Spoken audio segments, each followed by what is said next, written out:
madame, monsieur, bienvenue dans ce bulletin d'information. Le patron du parti politique Nouvel Élan, Adolphe Muzito, s'est désengagé de la structure dite Bloc patriotique composée des forces politiques et sociales dont le FCC, la coalition Lamuka, les laïcs catholiques et protestants, mais du reste demeure membre à part entière de la coalition Lamuka. Pour Muzito, certains membres de ce bloc jouent le double jeu pour affaiblir la lutte menée par Lamuka en vue d'obtenir des réformes institutionnelles. Cette annonce a été faite ce mercredi 18 mai 2022 par le porte-parole de cette famille politique, Albert Mukulundu. Parlant du lancement à Lubumbashi dans le Haut-Katanga du forum sur la réconciliation des leaders katangais qui a commencé le 17 mai dernier et qui ira jusqu'au 19 du même mois en cours, son but est de parvenir à l'unité des filles et fils du Grand Katanga. Parmi les grandes personnalités qui y participent figurent Jainet Kabila, Moïse Katumbi, Serge Kondé, Augustin Kibasa Maliba, Monseigneur Fulgence Mouteba, initiateur de ces assises. Cette première dans l'histoire contemporaine du Katanga n'a pas d'objectif politique, mais elle vise le bien commun au service de la dignité humaine et principalement du Katanga.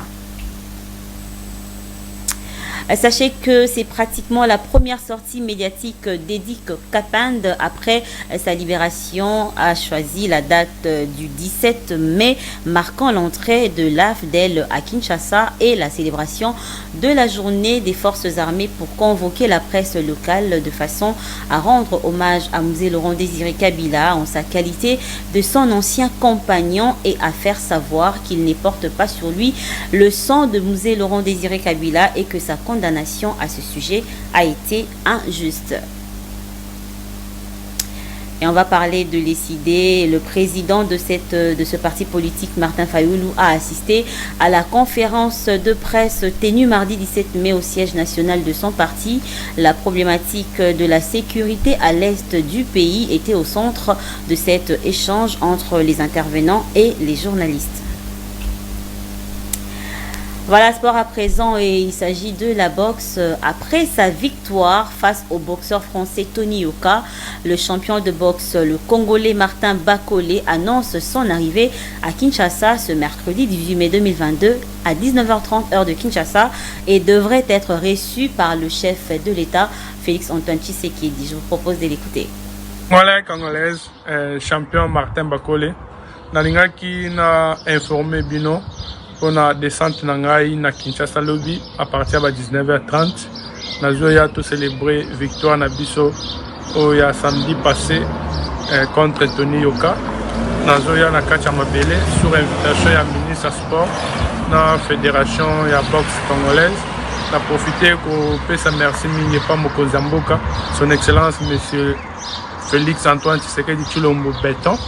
Et puis na batunion surtout au ba soutenir Kingai. Avant combat et après combat, Tozoya, tout célébrer victoire Nabiso ensemble et Longona champion. Merci, beaucoup de respect. Dans les Libino Mingi, Boya et Bele Koyamba, Oya Bino champion Martin Bakolé, Ata Oyete, Toza. Voilà, c'était là l'essentiel de l'actualité sur BSC Télévision. Merci à vous de nous avoir suivis. Restez branchés sur nos programmes et on se retrouve prochainement. Mais dans notre temps, le programme de BSC Télévision continue. Portez-vous bien, au revoir.